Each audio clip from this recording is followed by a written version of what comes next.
Auburn lands a surprise commit, and it's a quarterback?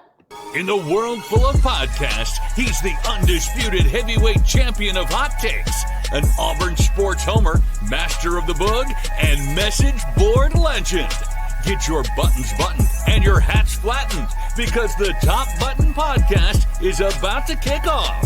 And you don't want to miss your courtside seat. Now, here's your host, Charlie Five. Sir, we're back. It's another episode of the Top Button Podcast. I'm your host, Kyle Rush, a.k.a. Charlie Five, and we're ready to get after it. It's another dadgum Friendship Friday, and we are ready to rock and roll. My man's got neon Auburn lights in the background, and I can't wait to introduce y'all to this guy. It's going to be a lot of fun.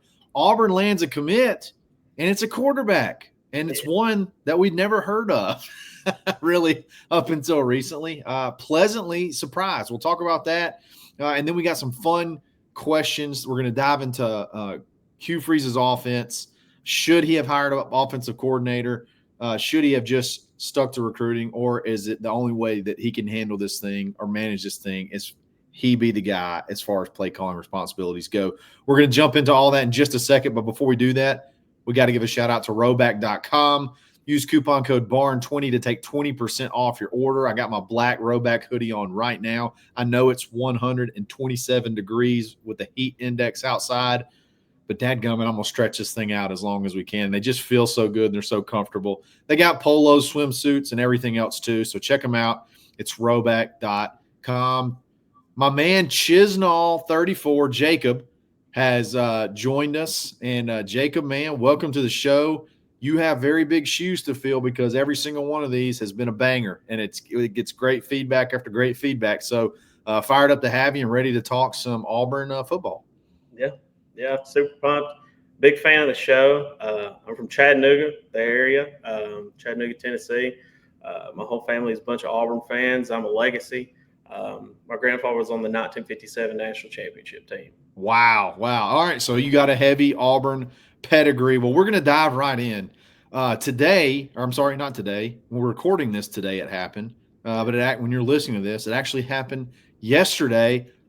Jacob, Auburn picks up a quarterback commit, and it's one that's A, not from around here, which is interesting, and then B, I had to Google this kid's name, and it turns out he's a four-star quarterback, a top 250. Top 200 player overall, 6'5", 200 pounds. Peyton Falzone, or is it Falzone? Not real sure because I'm still trying to learn all there is to know about this guy. But Jacob, what a pleasant surprise today. You ain't kidding. I hope this gives us the trajectory to start bringing in commits left and right because Lord knows we need them. Yeah, exactly. I mean, we had we just took it on the chin. I mean, there's no other way to say it. We've been taking it on the chin for the past month or so, losing three of your more top-rated commits. A lot of questions there's even rumors going around, is Hugh going to step down? Is Auburn broke? Once stuff starts going wrong, just all the stuff comes out of the woodwork. Then it's Hugh can't recruit because he's playing too much golf. Like, it was all kind of stuff that was going around. You saw Hayes Fawcett put out the little Auburn gift tweet, and everybody knew something was coming. Yeah. I thought, okay, Jacquez Wilkes. That's who's got to be pulling the trigger soon. Like, we've been waiting on that one. Or maybe it's signifying Auburn's looking good with Claude Mapuma on Sunday. Nope. My man Peyton Falzone. I'm just going to say Falzone. Has like Cal, we did with Calzada. Yeah, like Calzone, Calzone. Flipped his commitment from Penn State. Auburn just offered him for the first time. I guess when you offer him, it's always the first time, but offered him back on, I think, like June 2nd, and then just decided they needed to take him and did what they had to do. I know you said you watched some huddle highlights of him. What are your thoughts early on, like your first impression? If you're like me, the first highlights you watched that's the first time you ever laid eyes on this child. Yeah, that's exactly what it was. I didn't even know this kid was in the fold of us looking at him. I try my best to keep up with recruiting the best I can. And I knew that Landon Duckworth was the quarterback that I thought we were going after, and it was between us and South Carolina. And then it turns out that, no, we had one up the sleeve the whole time that nobody knew was coming. And Yeah. I watched a little bit of his huddle highlights, and man, this kid's got some long strides. I watched him run for like a 52-yard touchdown up the sidelines. He can fly a scoot. Oh yeah, yeah. I don't a dime. He's pretty decent. Yeah, I think top end speed is very impressive. When he gets those legs going, he can walk away from people. Jacob, I want to say this about him, and I want to see what your thoughts are. I think this is the most perfect quarterback commit for this situation that Auburn's in at this point in time. And let me tell you why. Number one, you can tell from his film, he is an incredible athlete, but there's going to be some polishing that has to be done. There's going to be some work. There's going to be some development, especially with his mechanics. Mm-hmm. I say all that to say this is not a guy that I think is going to be expecting to come in and play right away, okay? And that's what we've always been talking about is this quarterback is more than likely going to have to sit for a little while before they're ready. So if there was a chance that you could bring in a quarterback in this class and they may end up at Auburn or may end up playing at Auburn one day, it was going to have to be somebody that understood they needed some work. And I think that's great. I also think more than likely you didn't have to break the bank from an NIL perspective on that, which is great because you just got Jackson Arnold in the portal. You spent all the money in the portal. You got Deuce Knight.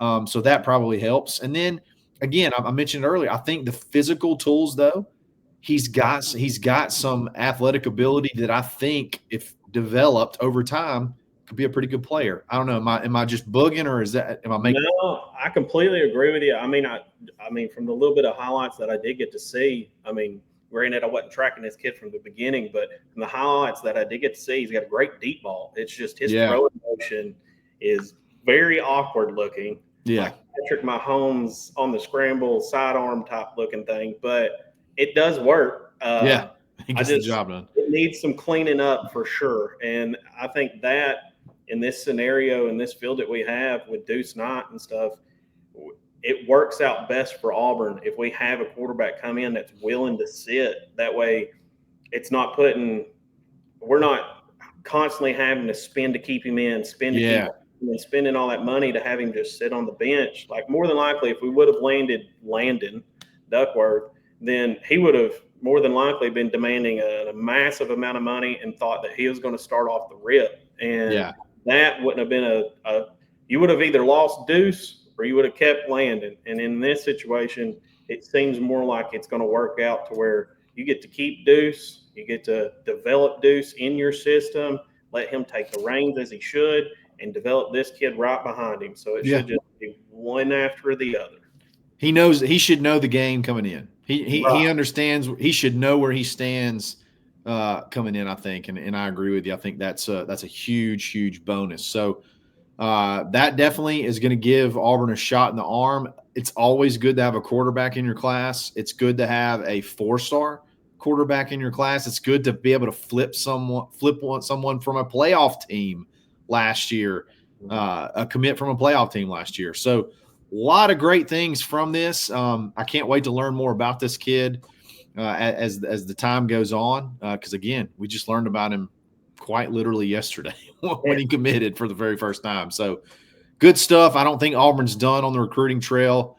You got a couple of key commitments coming up. I'm really interested to see what happens on Sunday with Claude Mpuma, and then I just feel like at any point in time, Jacquez Wilkes could pop. So got to keep our head on a swivel with that. So good stuff. We got maybe get the train rolling back in the right direction, get some stuff figured out, and reel off, 4 or 5 commits before the season starts, get around that 10 mark. So we got some fun questions to ask. You kind of came up with them, and we're going to dive in, and these could lead to really, really solid discussion. So this is the first one. Okay, I'm going to throw it out there. I want to hear your take on it. I'm going to give you my take on it. I've really been thinking about it. I've actually sort of touched on this, but haven't really gone in depth, and I think this is going to be a good one. So, has Auburn Is Auburn going into year 3? Has Auburn going into year 3 still not been able to see all of Hugh's offense yet due to personnel? So in other words, you saw the experiment with Philip Montgomery year 1. Then you saw Hugh take the reins year 2. But have we really seen a true version of what Hugh wants to do from an offensive perspective, firing on all cylinders? Have we really seen that yet? I personally believe we've seen it for maybe 2 games. We've seen Hugh's offense for 2 games. Well, 1.5. Okay. So going into year 1, if you look at the timestamps on things, we got Peyton Thorne late in fall. So he's just learning the offense as we go. Even into the season, he was still learning the offense. Hugh even discussed it in press conferences that he's still out here learning. And as he's learning, that means we're going to have a condensed playbook altogether. Then we get through that season. We go into year 2, and then that's when we got to see it. Alabama A&M, what did we do? We slung that ball left and right. We tried to throw it until we couldn't throw it no more, and we hung points. Boy, did we hang points. Yes. Everybody loved it. I loved it. I was like, what is this? Auburn throwing the football, not running it. This is weird. I love it. But I was like, Zach called me, Zach Blackerby. He thought I was crazy. I was like, I'm telling you what's going to happen in this first game. Hugh's going to throw the crap out of this ball. He's going to throw it everywhere he can throw it. That's what Hugh wants to do, and he did it. I'm with you. Keep going. Sorry. So we go into Alabama A&M. We sling it left and right, and then we go into the Cal game after that. And unluckily, I was at that game. Made the drive up, and that was not fun. But got up there, and then everyone knows what happens. We end up throwing about 5 interceptions because we were trying to throw the ball. And after the game was over, I remember everyone talking about it. Why not run Jarquez? Run Jarquez. Give him the ball. Well, he was trying to run his offense is what it was. He was trying to sling that thing just like he was in the game before. Granted, he should have adjusted quicker, I will agree. But he was trying to do what he thought should be done, and he thought it would work at that time, because why wouldn't it? We just hung 63 on Alabama A&M the game before. So going into that, then he goes on to say he's condensing the playbook in the pressers afterwards about people asking questions. He's going to condense the playbook. We're only going to run certain things. So then we run a condensed playbook up until Peyton gets benched. Then it's even more condensed with Hank. We put Peyton back in and still running a condensed playbook. I think the only other time you can maybe say that we went back to a regular paced offense was the win against Texas A&M. Then you saw us start to throw it a little bit more, and it was a little more spread out, a little more even throughout that game. It wasn't just pound the rock. I think you saw a little bit of it even in the Oklahoma game at times too. Now, there was that whole lull in the second half, and I'm with you 100%. I think it's kind of like this. I know a lot of people are going to say, oh, well, why didn't he just take what his roster is and go win with it or create an offense with it? And I think when I say this, a lot of times this has a negative connotation, and I don't think it has to be a negative. And I can point to a lot of examples as to why I don't think it has to be a negative. Hugh is a system guy. Okay. That's he has a system that he works. I don't think it's very malleable. I don't think it's very natural for him to line up in a power formation and run the ball and then have play action and stuff like that off of it. People are going to say, oh my God, that's crazy. Well, there's got like Mike Leach, for example. When Mike Leach takes over a team that maybe doesn't necessarily have that 5-wide spread personnel, he's not going to come in and run, what the personnel said from the year prior. He's going to implement his system, and he's going to run it the best way that he can run it with whoever he has. And then eventually he'll recruit to and build out his offense the way he wants to run. And I think there's a lot of coaches like that across the country. I don't think there's just a ton of Steve Sarkisians and Lane Kiffins out there that can just take any group of people on offense and then create something that works. Hugh's always made a living off of, hey, I'm going to get my guys, bring them in, and then I'm going to run my offense the way that I want to run it. I'm going to get a lot of 50-50. I'm going to get in a lot of one-on-one situations. We're going to run the RPO. We're going to quick hitter run plays and things like that. We're not going to have to formation ourselves into a running formation that we can block. You mentioned condensing the playbook. That's just making it harder on him to be able to call the play. Like that offense doesn't work condensed. The only times it ever really worked, in my opinion, was when we were running and gunning. And you know what? That's a hard pill for Auburn fans to swallow because we're not used to that. We want to turn around, hand it off to the running back, and go play good defense.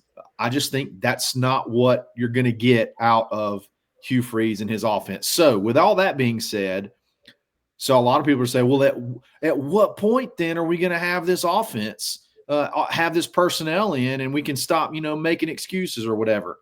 I'm not really making excuses. I'm just telling you my opinion on why things are the way they are. But I think you can't really look past this year. I don't think you really got anything you can point to significantly this year to say you don't have at least close to what you had at Ole Miss. And at Ole Miss, you lit it up. I think you have a better roster probably than even some of those really good teams that he had there. So I think this looks more like a Hugh Freeze team than maybe even a Hugh Freeze team back in those 2013, 14, and 15. So that's my take. And I said that I kind of talked about that when I was talking about Jarquez Hunter and running the football, and I felt like maybe the skill set of Damari and Jeremiah may be a little bit more along the lines of what Hugh's used to from a running back, because Jarquez was phenomenal. But Jarquez is I get going downhill and I explode, and I just don't think that's the run style that Hugh is really used to. I could be way off. Do you think I'm way off there? No, I don't. Honestly, Jarquez, blast from the past. Jarquez, I think, ran more like a Ben Tate did. It was all great comparison. Great comparison. It was get out of my way. If you're not out of my way, I'm going to make you out of my way. One or another. And broke a lot of tackles. Ben Tate was a great running back, loved him to death. But I think these running backs are more of your Brad Lesters, your Kenny Irons even, those kind of guys back in the day that are a little more shifty.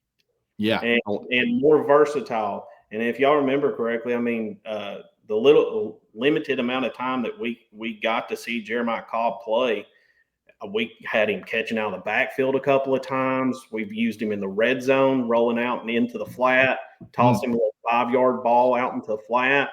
I think between the two personally, is a little more versatile because I think he's a better receiving back than what Damari's shown so far.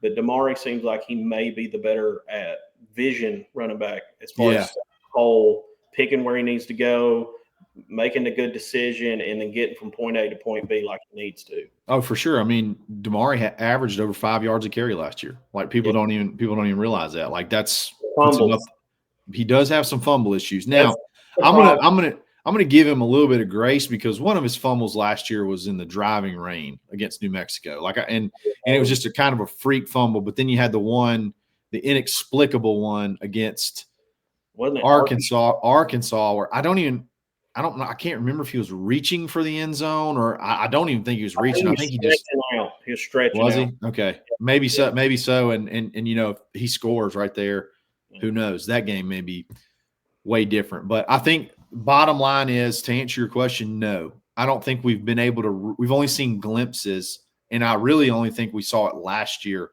glimpses in a few games where Hugh is running and gunning like he wants to be able to run and gun. When you get into protection mode and don't turn the ball over mode, and I don't know what my offensive line can block, and I don't know if this receiver is going to run this right package, and I don't know if this quarterback's going to make the right read, boy, it puts a lot of handcuffs on you. And I don't really see Hugh's system that he wants to run kind of be able to work with training wheels. I think it's got to be, all out, balls to the wall. And if you throw picks, you just throw picks. That's just kind of the way it goes. Yeah. Along those lines, okay, so you got Hugh as the head guy calling plays. There was a lot of talk before he decided to do this, before he decided after, the Philip Montgomery thing went down, he kind of came out and said, I'm sort of taking over the offense. Is that the most ideal situation long-term? Or would it be more beneficial? I know this kind of goes along the lines of what would happen with Gus, where it's like, I'm calling plays. No, I'm not calling plays. No, Rhett Lashley's calling plays. Now I'm calling plays. No, Chip Kelly's calling plays now. It's kind of back and forth. Would it be better for Hugh to turn it over to a legitimate, I don't want to say legitimate, an actual play caller, offensive coordinator? Or is it best for him and he kind of step back and be a head coach, or is it best to kind of do it this way? Well, personally, I think that, he's had a lot of success at all of his previous stops. And from what it looks like at all of his previous stops, he was the signal caller. Sure. Primarily full-time, he was calling the signals. But you also got to look at the facts of what he was talking about year one. He was talking about, oh, yeah, we were busy trying to recruit. We were trying to recruit. We were needing to recruit. And that's why XYZ, which he made a lot of excuses year one, but XYZ as of why this, the game plan didn't look so well this game, or so on and so forth, and talking about how, we had one guy calling third down plays, and then I was calling first through second and stuff like that. And it was personally at that point when he was talking about, well, we were busy and I wanted to focus on recruiting. And then we turn around in year two after letting the previous offense coordinator, Philip Montgomery, Philip Montgomery, letting him go. We go and turn and hire a position coach, basically, from Ole Miss. Now, I know it's like getting the band back together kind of thing, because back from Hugh's previous term at Ole Miss, they worked together and stuff. And he says that he knows how he likes to run things, so on and so forth. But personally, I think if you want to focus on recruiting and that's your thing, and you're openly telling people that's why the game plan was lacking, so on and so forth, why go out and hire a position coach, a running back coach at Ole Miss? Even if they've been there for 15 years, why hire somebody that's a position coach instead of making like a home run hire like we did with defensive coordinator? We went and hired an ex-head coach, guy knew what he was doing, defensive coordinator, and Hugh don't even look at the defensive side of the ball mainly. I'm sure he weighs in on calls because he is the coach, but he knows that it's taken care of, and it's something he doesn't have to worry about. Whereas you could have hired a big-name offensive coordinator at this point, and then you wouldn't have had to worry about your offense as much, and you could have focused on recruiting full scale. Or is he the type that just can't let go of the keys? Well, that's such a great question. And in an ideal scenario, you would love to have a coach sort of be away from the actual calling of plays and handle game day. There was some game day stuff where it's like game day, just like management of the game, use of timeouts and stuff like that before the 2-minute warning. Or, there's some stuff like that where, are you too locked into calling the plays that you can't handle the in-game stuff? So like there's some in-game stuff that you can handle, but for the most part, you're letting your guys run their respective side of the balls. Like, I think that's obviously the most ideal scenario, but I don't think everybody is built that way to be able to. I don't think coaches are built that way. It's hard for me to imagine that Nick Saban didn't weigh in on defensive calls sometime, especially there towards the end of his career. It's hard for me to imagine that there's a lot of guys that can just, 100% step away. And there's guys out there that have a ton of success calling plays. Lane Kiffin's one. There's Steve Sarkisian, and there's other guys that call plays, and they're really good head coaches. I just don't think Hugh is wired, and I think you saw it the first year. He tried. I'm going to try to do this where I'm going to give you the keys on offense. And the thing is when you're known as an offensive guy and you hire an offensive coordinator and the offense part doesn't work, it's human nature to think, I got to step in and help here. And then you got conflicting ideals. Then you have, two like two heads banging it out, and then you get into a scenario where you got the whole Robbie going in, Robbie going out situation. Even if like it's Hugh's got a package of plays to call, I just don't think Hugh's wired that way. And I think there's a lot of coaches that are not wired that way. So what you have to do, I can understand the theory behind why he hired Derek Nix and why he has Ken Austin, because, you know, I'm still the head coach. I may not be able to be there for every single offensive meeting because there's other head coach things that I have to do. So I need to have some people that know how to set it up the way that I want it set up and sort of be, you know, on the same wavelength. But it's just that's who Hugh Freeze is. He's going to be the play caller, and I'd love to say in a vacuum, I wish he would step back, but I don't know that would work with him. Well, I mean, if he did step back, could you imagine what our recruiting class would look like at that point? I mean, like we would probably, if he could full scale focus his efforts solely on just recruiting, with how good of a recruiter he is, the sky's the limit, I guess. Yeah, I mean, I get it, but again, there's other guys that do it. You know, there's guys that call plays and they're still head coaches and they've had success. So I don't think that just right off the bat means it's the wrong decision. But he has to find some balance, because it can't always be if this isn't working because I got to do this, or this isn't working because I got to do that. Like at some point in time, like it's just got to work. All of it's got to work. So you got to figure out what people to put in place to be able to make all of it work all the time. So good stuff, man.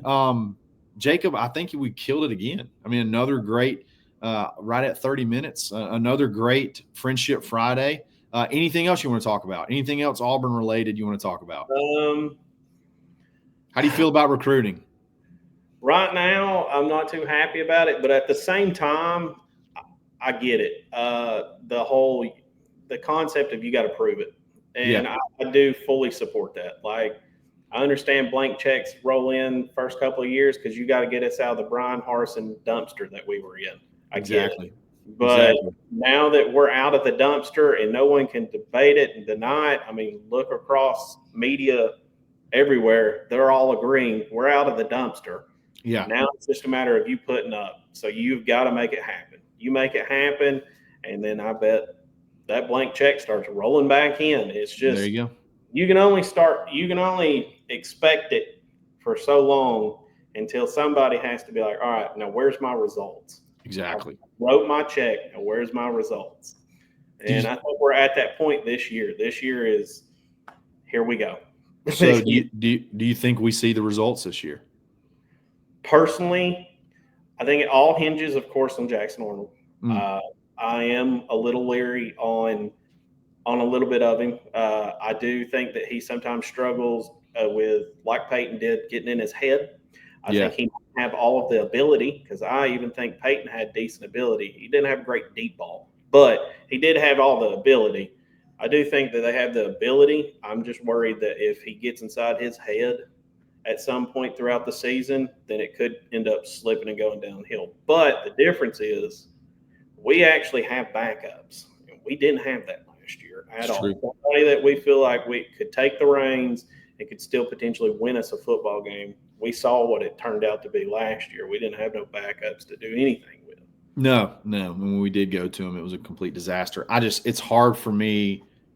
It's hard for me to think I couldn't go back there at quarterback with this roster around everybody and win 5. I could go maybe win 5 games. I mean, they're so good. That wide receiver room's so good. I think the offensive line is going to be really, really good. I'm with you, man. Just keep it.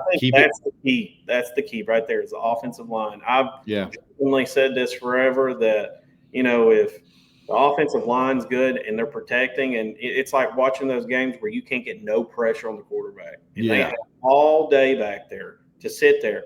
Send a blitz. Who cares? You're going to pull somebody out of coverage. Somebody's getting open. And I hope that our offensive line gets to that. We're at that place with our offensive line, and we should be. at that place with our offensive line to where you could put somebody's grandma in the backfield and they could find a receiver downfield. There you go. I'm hoping we're there. I think this year's could be fun. It really all depends on those first 4 games. I think. First 5 games. If you can come out of those first 5 games 4-1, at 4-1 at worst, I think Auburn has a chance to have a really, really special season. So, Jacob, my man, thank you for joining us. Guys, thanks for listening. Another great week. We'll be back again soon. It's another episode of the Top Button Podcast. Stay buttoned. Thanks for listening, and drive home safely.